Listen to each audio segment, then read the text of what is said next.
폴란드 고위 공무원이 한국 출장에서 작은 갈색 봉지 하나를 받았습니다. 아시아 인스턴트 따위가 뭐 대단할까? 코웃음을 치며 한 모금 마신 순간 그의 세상이 흔들리기 시작했습니다. 그런데 이건 시작에 불과했어요. 다음 날 낡은 것들이 줄지어 서 있는 곳에 도착한 그가 소리쳤습니다. 중고라고요?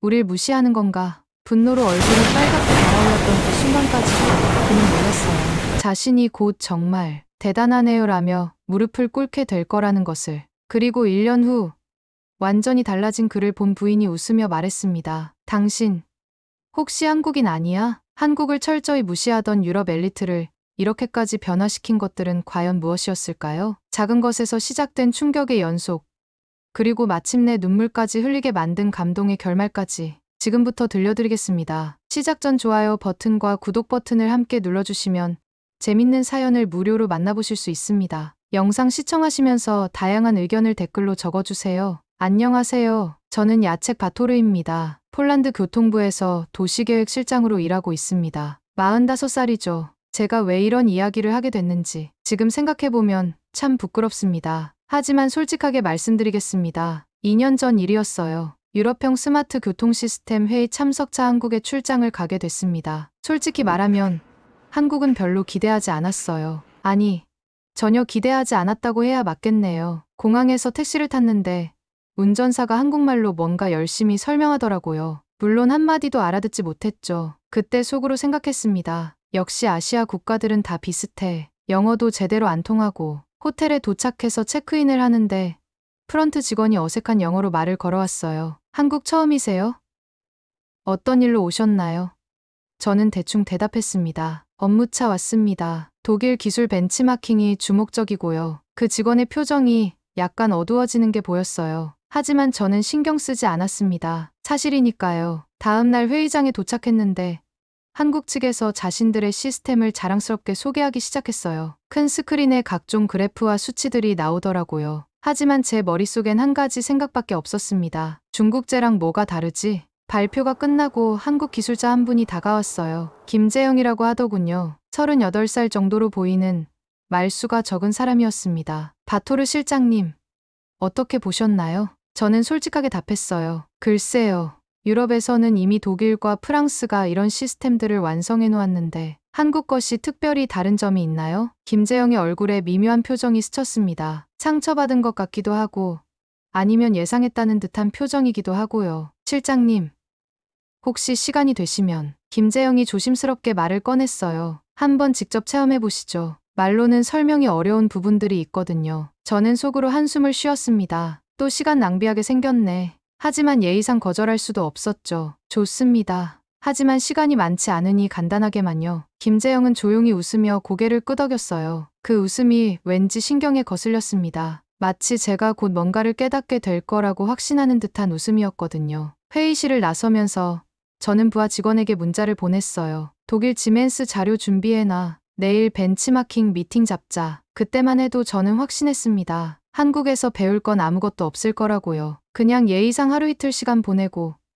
진짜 중요한 건 독일에서 해결하면 된다고 생각했어요. 김재영이 앞장서서 걸어가는 뒷모습을 보면서 저는 시계를 확인했습니다. 빨리 끝났으면 좋겠는데. 그런데 말이죠. 지금 생각해보면 그때의 제가 얼마나 어리석었는지 정말 부끄럽습니다. 김재영이 저를 어떤 작은 회의실로 안내했습니다. 솔직히 말하면 그 순간 짜증이 났어요. 벽지는 낡아 보이고 의자들도 플라스틱 재질이더라고요. 폴란드 정부 청사와 비교하면 정말 초라했습니다. 잠깐만 기다려주세요. 자료 준비할게요. 김재영이 나가더니 몇 분 후에 돌아왔어요. 손에는 작은 종이컵과 갈색 봉지 하나를 들고 있었습니다. 커피 한 잔 드릴까요? 저는 고개를 저었어요. 아니요, 괜찮습니다. 유럽식 커피에 익숙해서요. 그런데 김재영이 웃으면서 말하더라고요. 한국식 믹스커피인데 한 번만 드셔보세요. 회의하면서 마시면 좋거든요. 정말 거절하고 싶었습니다. 그런데 워낙 정중하게 권하니까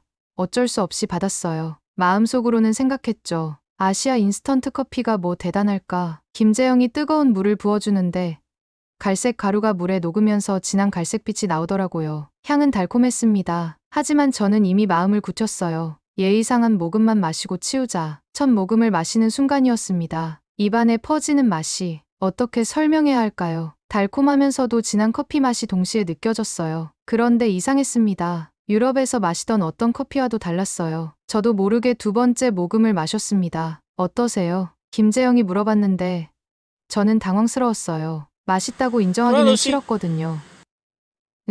달콤하네요. 아시아 사람들 취향에 맞게 만든 건가요? 한국 직장인들이 가장 많이 마시는 커피예요. 하루에 평균 두세 잔씩은 마시죠. 저는 코웃음을 쳤습니다. 역시 아시아답네요. 인스턴트에 익숙하시군요. 그 순간 김재영의 표정이 살짝 굳어지는 게 보였어요. 하지만 여전히 정중하게 대답했습니다. 사실 이 커피는 전 세계 40개국에 수출되고 있어요.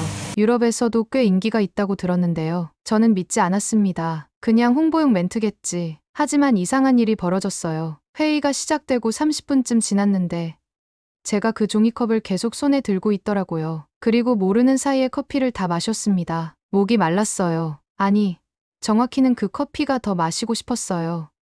혹시 커피 한 잔 더 주실 수 있나요? 제가 먼저 말했습니다. 정말 창피했어요. 김재영이 다시 웃으면서 또 다른 봉지를 꺼냈어요. 얼마든지요. 두 번째 잔을 마시면서 저는 속으로 인정하기 시작했습니다. 생각보다 괜찮네. 그런데 놀라운 건 그 다음이었어요. 회의실에 다른 한국 공무원들이 들어왔는데 모두들 손에 똑같은 종이컵을 들고 있더라고요. 실장님들도 이 커피 드세요? 제가 물어봤더니 한 분이 웃으면서 대답했어요. 저희는 거의 매일 마셔요. 회의할 때도, 야근할 때도요. 이게 없으면 일이 안 돼요. 그 순간 제 가슴속에서 뭔가 덜컥했습니다. 유럽에서는 공무원들이 회의 중에 인스턴트 커피를 마신다는 게 상상도 안 되거든요. 모두들 에스프레소 머신으로 내린 진짜 커피만 마시죠. 하지만 여기서는 달랐어요. 국가 중요 정책을 논의하는 자리에서도 이 간단한 믹스커피를 마시고 있었습니다. 그리고 더 충격적인 건 아무도 이상하게 생각하지 않는다는 거였어요. 세 번째 잔을 마시면서 저는 생각했습니다. 이게 정말 맛있네. 왜 이렇게 중독적이지?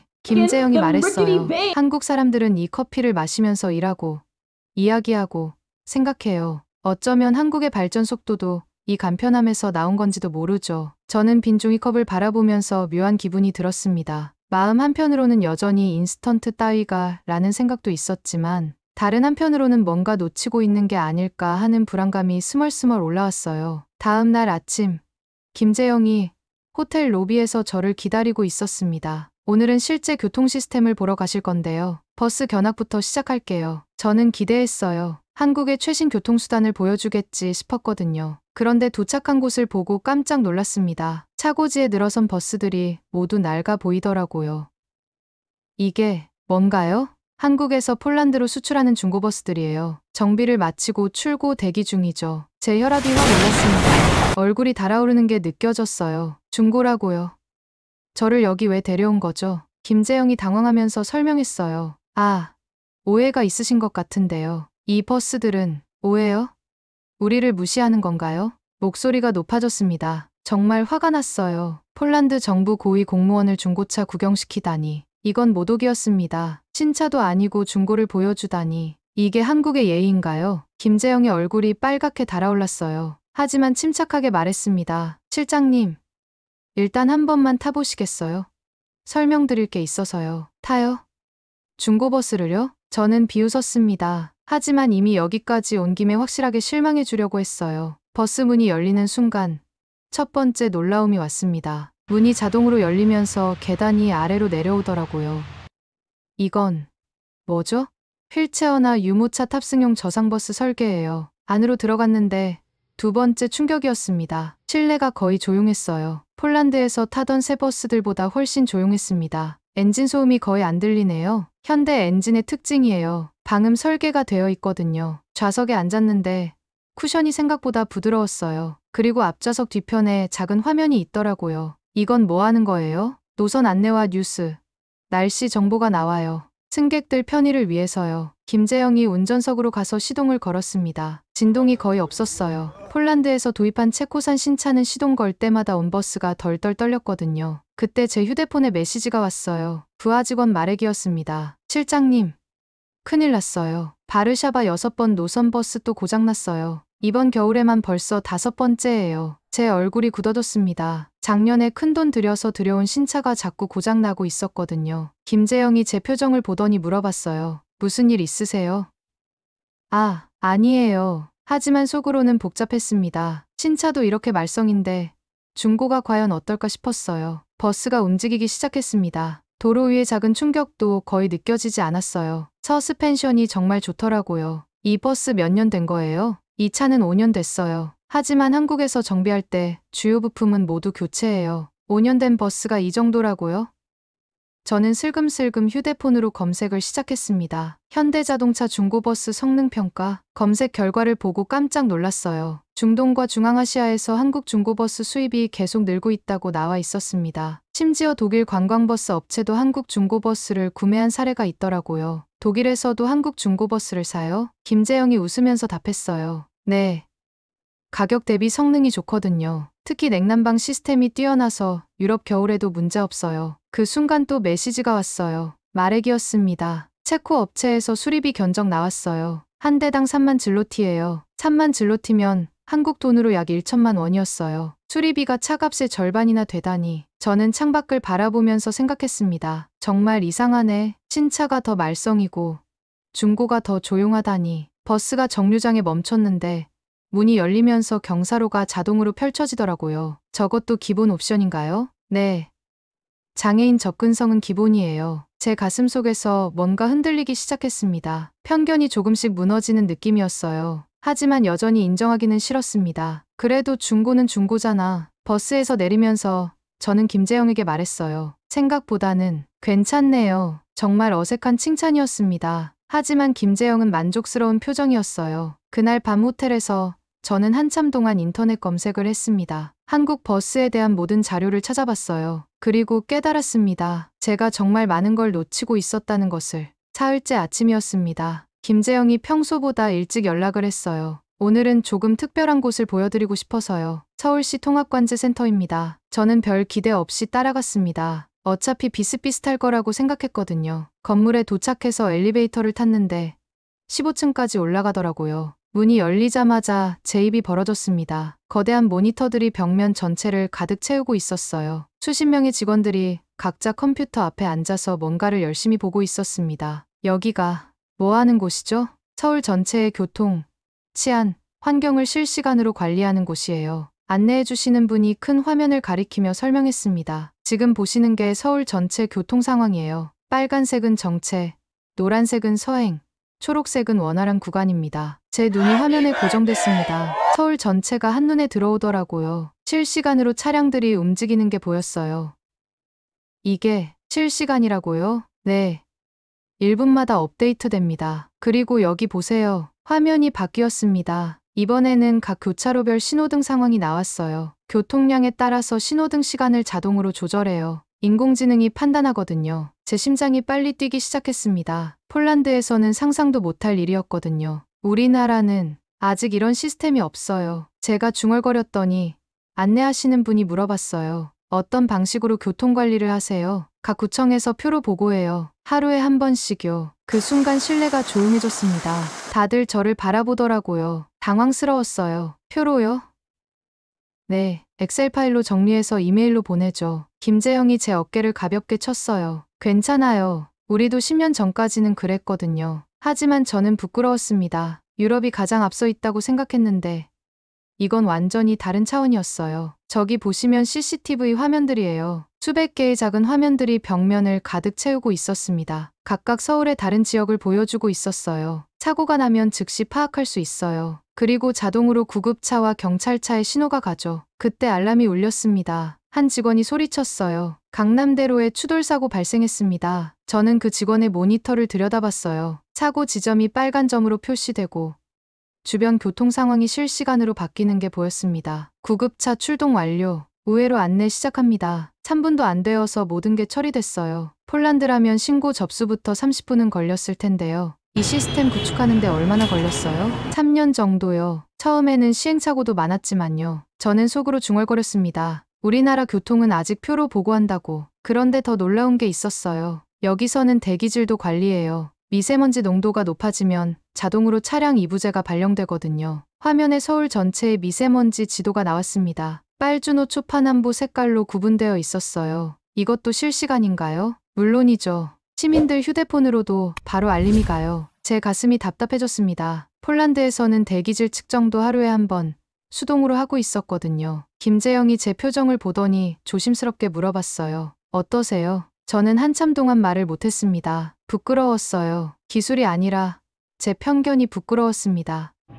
정말 대단하네요. 목소리가 떨렸어요. 인정하기 싫었지만 이건 정말 다른 세상이었습니다. 실장님, 이 시스템을 폴란드에도 적용할 수 있어요. 제 심장이 쿵했습니다. 정말 가능할까요? 비용이 얼마나 들까요? 규모에 따라 다르지만 생각보다 비싸지 않아요. 중요한 건 의지거든요. 돌아가는 길에 저는 계속 생각했습니다. 만약 바르샤바에 이런 시스템이 있다면 호텔에 도착해서 거울을 봤는데 제 얼굴이 빨갛게 달아올라 있었어요. 흥분했다기보다는 부끄러웠습니다. 그날 밤 저는 부인 카밀라에게 전화를 걸었어요. 여보, 나 잘못 생각하고 있었던 것 같아. 무슨 말이야? 한국이 생각보다가 아니라 정말 대단해. 전화기 너머로 카밀라의 놀라는 소리가 들렸습니다. 제가 다른 나라를 칭찬하는 건 정말 드문 일이었거든요. 그날 밤, 저는 한국에 대해 처음으로 진지하게 생각해봤습니다. 한국에서 돌아온 지 일주일이 지났습니다. 출장 보고서를 쓰면서도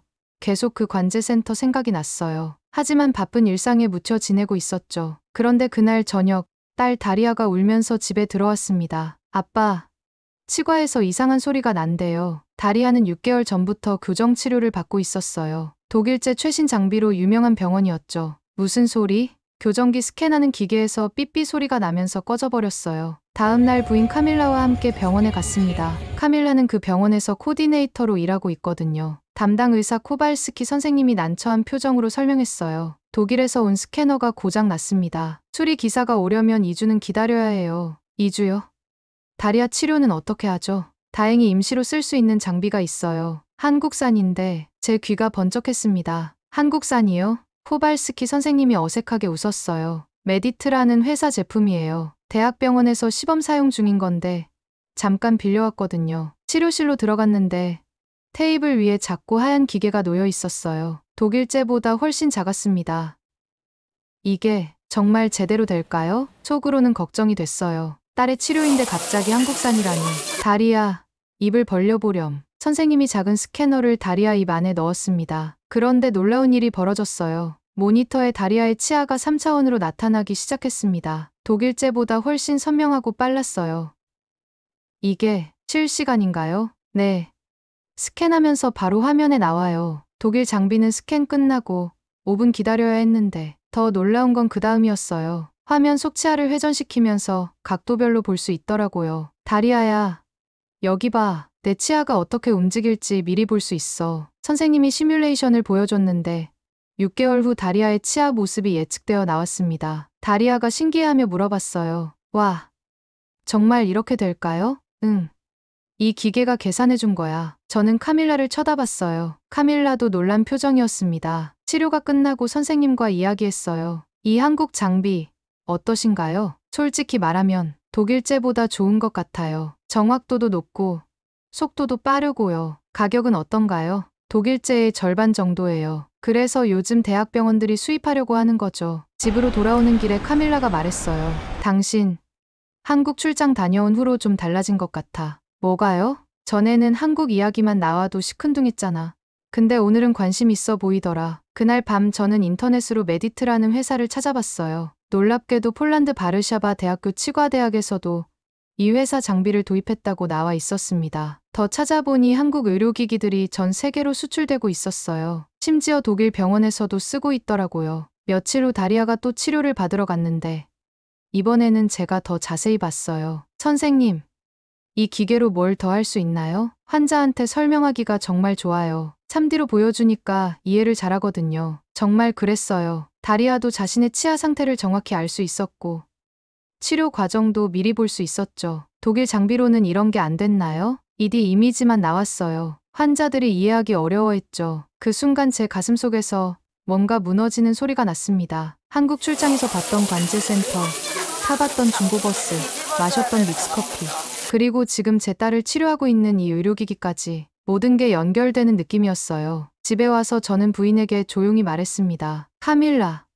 우리 잘못 생각하고 있었던 것 같아. 무슨 말이야? 한국이 정말 대단한 나라인 것 같아. 기술도 사람도. 카밀라가 제 손을 잡았어요. 당신이 그런 말 하는 걸 처음 들어봐. 그날 밤 저는 한국에서 찍었던 사진들을 다시 봤습니다. 김재영과 함께 찍은 사진, 관제센터 앞에서 찍은 사진들을. 그리고 생각했어요. 정말 한국은 어디까지 간 걸까? 제 마음속 어딘가에서 새로운 감정이 자라나고 있었습니다. 존경이라고 해야 할까요? 아니면 부러움이라고 해야 할까요? 확실한 건 하나였어요. 제가 한국을 완전히 다시 보기 시작했다는 것. 딸의 치료를 보고 온 다음 주 월요일이었습니다. 저는 용기를 내서 상관인 토마시 국장님을 찾아갔어요. 사무실 문을 두드리는 제 손이 떨렸습니다. 이런 제안을 해본 적이 없었거든요. 들어와요, 바토르. 토마시 국장님은 50대 중반의 보수적인 분이에요. 독일 기술만 신뢰하시는 분이죠. 국장님, 한국 출장 보고서 작성했는데 제안하고 싶은 게 있어서요. 한국에서 뭘 받길래? 제가 가져간 자료를 펼쳐 보였어요. 서울 관제센터 사진들이었습니다. 이 시스템을 바르샤바에도 도입해보면 어떨까요? 토마시 국장님이 안경을 벗고 저를 빤히 쳐다봤어요. 바토르, 너 정신 괜찮아? 예, 한국 갔다 와서 갑자기 무슨 소리야? 너 원래 독일 기술만 찾던 사람 아니었나? 얼굴이 뜨거워졌어요. 하지만 포기할 수 없었습니다. 국장님, 실제로 봤어요. 정말 대단했습니다. 야, 네가 왜 갑자기 한국 빠돌이가 됐냐? 사무실에 있던 다른 동료들이 웃기 시작했어요. 말액이 비꼬듯 말했습니다. 바토르, 한국 음식이 입에 맞았나 봐요. 김치 너무 많이 먹었나? 다들 웃었어요. 저는 얼굴이 빨갛게 달아올랐습니다. 여러분, 진지하게 들어보세요. 교통사고율을 25% 줄일 수 있어요. 25%. 설마, 토마시 국장님이 고개를 저었어요. 바토르, 우리는 유럽이야. 아시아 따라할 필요 없어. 그 순간 제 가슴이 찢어지는 것 같았어요. 하지만 준비해온 자료가 있었습니다. 국장님, 이 데이터 좀 보세요. 저는 밤새 준비한 비교표를 꺼냈어요. 서울과 바르샤바의 교통사고 통계였습니다. 서울은 인구가 우리보다 4배 많은데 교통사고 사망률은 오히려 낮아요. 숫자를 보자 사무실이 조용해졌어요. 그리고 이건 신호 대기 시간 비교입니다. 서울은 평균 45초, 바르샤바는 2분 30초예요. 말액이 중얼거렸어요. 진짜야? 네. 인공지능이 실시간으로 신호를 조절하거든요. 토마시 국장님이 자료를 자세히 들여다봤어요. 표정이 진지해졌습니다. 비용은 어느 정도야? 생각보다 비싸지 않아요. 독일 시스템의 60% 수준입니다. 60%? 네. 그리고 유지비도 훨씬 적게 들어요. 동료들이 서로 눈빛을 주고받았어요. 분위기가 바뀌는 게 느껴졌습니다. 토마시 국장님이 한참 생각하더니 말했어요. 바토르, 정말 확신해? 네. 확신합니다. 그럼 한 달만 줘. 파일럿 해보자. 제 심장이 쿵쾅거렸어요. 정말 해볼 수 있다는 거였어요. 어느 지역에서 시작할까요? 바르샤바 구시가지 어떨까? 가장 복잡한 곳이니까. 말액이 걱정스럽게 말했어요. 실패하면 어떡해요? 토마시 국장님이 웃었어요. 실패해도 한 달이야. 큰일 안 나. 그날 저녁 집에 돌아가서 카밀라에게 말했어요. 여보, 해냈어. 뭘? 한국 시스템 도입 허가 받았어. 카밀라가 깜짝 놀랐어요. 정말. 어떻게? 데이터로 설득했어. 숫자는 거짓말을 안 하거든. 다리아가 방에서 나와서 물어봤어요. 아빠, 한국 시스템이 뭐예요? 응. 딸아, 너 치료받는 그 기계처럼 좋은 걸 우리 도시에도 만드는 거야. 그날 밤 저는 김재영에게 이메일을 보냈어요. 재영 씨, 정말 시작합니다. 폴란드에서 한국 시스템을 도입하기로 했어요. 다음 날 아침 답장이 와 있었어요. 바토르 실장님, 축하드려요. 최선을 다해 도와드리겠습니다. 그 순간 제가 처음으로 깨달았어요. 저는 한국을 선택했다는 것을. 그리고 그것이 제 인생의 전환점이 될 거라는 것을. 사무실에서 동료들이 하나둘 다가와서 말했어요. 바토르, 정말 될 것 같아? 네. 될 거예요. 아니, 반드시 성공시켜야죠. 처음으로 저는 한국을 지지한다는 결정을 스스로 내렸습니다. 그리고 그 결정에 확신이 있었어요. 제 마음속에서 뭔가 바뀌고 있었습니다. 편견이 무너지고 새로운 가능성이 자라나고 있었어요. 그날 오후 토마시 국장님이 제 어깨를 두드리며 말했어요. 바토르, 내가 한국을 선택한 순간부터 모든 게 바뀌기 시작했어. 정말 그랬습니다. 제가 한국을 선택한 순간 모든 게 바뀌기 시작했어요. 6개월이 지났습니다. 정말 숨막히는 6개월이었어요. 한국에서 기술진들이 바르샤바에 왔어요. 김재영도 함께 왔죠. 처음 만났을 때와는 완전히 다른 기분이었습니다. 재영 씨, 정말 고마워요. 제가 공항에서 김재영을 맞으며 말했더니 김재영이 웃으면서 답했어요. 실장님이 용기를 내주셨으니까요. 바르샤바 구시가지에 관제센터를 설치하는데 3개월이 걸렸어요. 매일매일이 전쟁 같았습니다. 처음에는 시민들이 반대했어요. 왜 아시아 시스템을 쓰냐? 독일 것도 있는데 굳이? 저는 매주 시민 설명회를 열었어요. 손이 떨렸지만 계속 설명했습니다. 여러분, 한 달만 믿어보세요. 정말 달라질 거예요. 드디어 시스템이 가동되기 시작했습니다. 첫 주는 불안했어요. 혹시 문제가 생기면 어떡하나 싶어서요. 그런데 둘째 주부터 변화가 보이기 시작했어요. 마렉이 사무실로 뛰어와서 소리쳤어요. 바토르, 대박이야. 뭐가? 구시가지 교통체증이 30% 줄었어. 제 심장이 쿵했습니다. 정말이었어요. 한 달 후 정식 통계가 나왔는데 교통사고율이 25% 감소했어요. 민원 처리 속도도 70% 빨라졌고요. 토마시 국장님이 제 사무실로 찾아왔어요. 바토르, 시장님이 너 보자고 하셔. 시장님이요?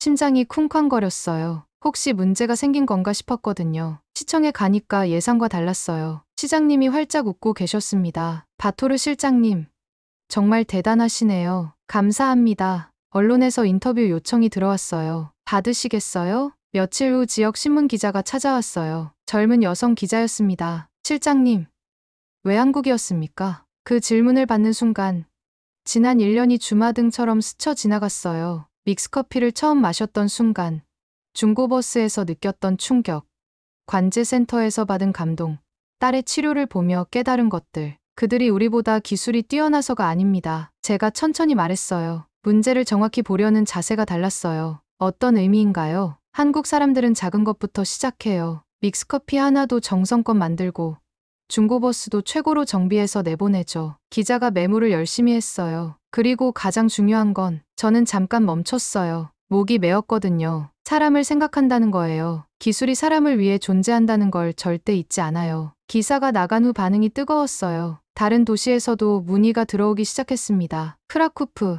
그단스크, 포즈난에서 모두 한국 시스템 도입을 검토하겠다고 했어요. 그런데 가장 감동적이었던 건 시민들의 반응이었어요. 어느 날 구시가지를 걸어가는데 한 할머니가 저를 불러 세웠어요. 실장님이시죠? 네, 맞습니다. 고맙습니다. 이제 손자 데리고 안전하게 길을 건널 수 있어요. 그 할머니의 눈물을 보는 순간 제 눈시울도 붉어졌어요. 집에 돌아가서 카밀라에게 말했어요. 여보, 우리가 정말 좋은 일을 한 것 같아. 당연하지. 당신이 용기를 냈으니까. 다리아도 옆에서 말했어요. 아빠, 한국 사람들 정말 대단한 것 같아요. 그날 밤 저는 김재영에게 감사 편지를 썼어요. 재영 씨 덕분에 폴란드가 더 안전해졌어요. 정말 고마워요. 다음 날 답장이 왔어요. 실장님이 믿어주셨기 때문에 가능한 일이었어요. 저야말로 고맙습니다. 6개월 후 저는 예상치 못한 제안을 받았어요. 폴란드 국회에서 공공혁신 담당 자문관으로 와달라는 거였어요. 한국 시스템 도입 프로젝트를 전국으로 확대하는 일을 맡아주세요. 승진이었어요. 그것도 큰 승진이었죠. 사무실에서 작별 인사를 할 때 토마시 국장님이 말했어요. 바토르, 내가 한국을 선택한 게 정말 잘한 일이었어. 국장님도 믿어주셔서 고마웠어요. 마렉이 농담조로 말했어요. 이제 우리도 믹스커피 마셔야겠네. 모두들 웃었어요. 정말 따뜻한 웃음이었습니다. 그날 저녁 가족들과 저녁을 먹으면서 생각했어요. 서울에서 배운 걸 바르샤바에 가져왔더니 이렇게 많은 것들이 바뀌었다는 것을, 그리고 이 모든 시작이 작은 믹스커피 한 잔이었다는 것을. 정말 신기한 일이었어요. 편견을 버리고 마음을 열었더니 세상이 이렇게 달라 보이다니. 1년이 또 지났습니다. 제가 국회 자문관이 된 지도 벌써 1년이 되었어요. 폴란드 전국 12개 도시에 한국형 스마트 시티 시스템이 도입됐습니다. 매번 성공적이었어요. 교통사고는 평균 23% 감소했고 시민 만족도도 크게 올랐죠. 그런 어느 날 반가운 소식을 들었어요. 실장님, 김재영 씨가 폴란드에 출장 온대요. 제 가슴이 뛰었습니다. 1년 만에 만나는 거였거든요. 공항에 나가서 김재영을 기다렸어요. 멀리서 김재영이 걸어오는 게 보였습니다. 여전히 그 조용한 미소를 짓고 있었어요. 재영 씨, 제가 손을 흔들며 달려갔어요. 정말 반가웠습니다. 실장님. 아니, 이제 자문관님이시죠? 축하드려요. 그런 건 됐고 정말 보고 싶었어요. 김재영과 악수를 나누는데 왠지 눈물이 날 것 같았어요. 어떻게 지내셨어요? 덕분에 잘 지내고 있어요. 폴란드가 이렇게 바뀔 줄 누가 알았겠어요. 차를 타고 시내로 가면서 저는 바뀐 바르샤바를 자랑스럽게 보여줬어요. 저기 보세요. 신호등이 스마트하게 바뀌는 거 보이시죠? 정말 대단해요. 서울처럼 되었네요. 그때 김재영이 가방에서 뭔가를 꺼냈어요. 익숙한 갈색 봉지였습니다. 혹시 믹스커피 아직 드시죠? 제가 웃음을 터뜨렸어요. 물론이죠. 이제는 제가 우리 직원들에게 나눠줘요. 정말요? 매일 아침 사무실에 믹스커피 박스를 준비해둬요. 처음에는 다들 이상하게 봤는데 이제는 모두 중독됐어요. 김재영이 함께 웃었어요. 그 모습 보고 싶네요. 다음 날 김재영을 사무실로 데려갔어요. 정말 자랑스러웠습니다. 여러분, 김재영 씨예요. 이 모든 시스템을 만들어주신 분이죠. 직원들이 모두 일어나서 박수를 쳤어요. 김재영이 부끄러워하며 인사했습니다. 안녕하세요. 반갑습니다. 마렉이 김재영에게 다가가서 말했어요. 정말 고마워요. 덕분에 우리 일이 훨씬 쉬워졌어요. 그때 한 직원이 믹스커피를 타서 가져왔어요. 김재영 씨도 드세요. 김재영이 커피를 받아 마시면서 말했어요. 정말 폴란드 사무실에서 한국 커피를 마시게 될 줄 몰랐어요. 이제는 우리 사무실의 상징이에요. 점심시간에 김재영과 함께 식당에 갔어요. 폴란드 전통 음식을 먹으면서 이야기했습니다. 재영 씨, 솔직히 말할게요. 네, 처음에 정말 한국을 무시했어요. 죄송해요. 김재영이 고개를 저었어요. 이해해요. 저도 처음엔 실장님이 마음을 열어주실지 확신이 없었거든요. 그런데 어떻게 그렇게 끈기 있게 도와주셨어요? 기술은 사람을 위한 거라고 생각해요. 실장님이 결국 그걸 알아주실 거라고 믿었죠. 그날 저녁 집에서 가족들과 김재영을 만났어요. 재영 씨, 저희 딸 다리아예요. 다리아가 수줍게 인사했어요. 안녕하세요. 안녕. 다리아, 치아 교정 잘 됐구나. 김재영이 다리아에게 작은 선물을 줬어요. 한국 전통 팔찌였습니다. 와, 예뻐요. 카밀라가 김재영에게 말했어요. 정말 고마워요. 남편이 완전히 달라졌어요. 어떡해요? 전에는 고집이 세서 새로운 걸 받아들이려 하지 않았는데 이제는 늘 배우려고 해요. 그 말을 듣는 순간 제가 부끄러워졌어요. 정말 그랬거든요. 저녁 후에 김재영과 둘이서 산책을 했어요. 재영 씨, 한국 사람들은 어떻게 그렇게 따뜻한가요? 따뜻하다고요? 네. 기술도 좋지만 마음이 따뜻해요. 사람을 먼저 생각하는 것 같아요. 김재영이 잠깐 생각하더니 말했어요. 어려운 시절을 함께 겪어서 그런 것 같아요. 서로 도와야 살 수 있었거든요. 그날 밤 김재영을 호텔에 데려다 주면서 말했어요. 내일 떠나시는 거죠? 네. 아쉽지만요. 정말 고마웠어요. 제 인생을 바꿔주셨어요. 공항에서 김재영을 배웅하면서 마지막 인사를 나눴어요. 재영 씨, 한국에 가면 꼭 연락드릴게요. 언제든 오세요. 환영이에요. 김재영이 떠난 후 집에 돌아왔어요. 카밀라가 물어봤어요. 어때? 아쉬워? 네. 정말 아쉬워요. 그때 다리아가 옆에서 말했어요. 아빠, 가끔 사람들이 그래요. 당신 한국 사람 아니냐고.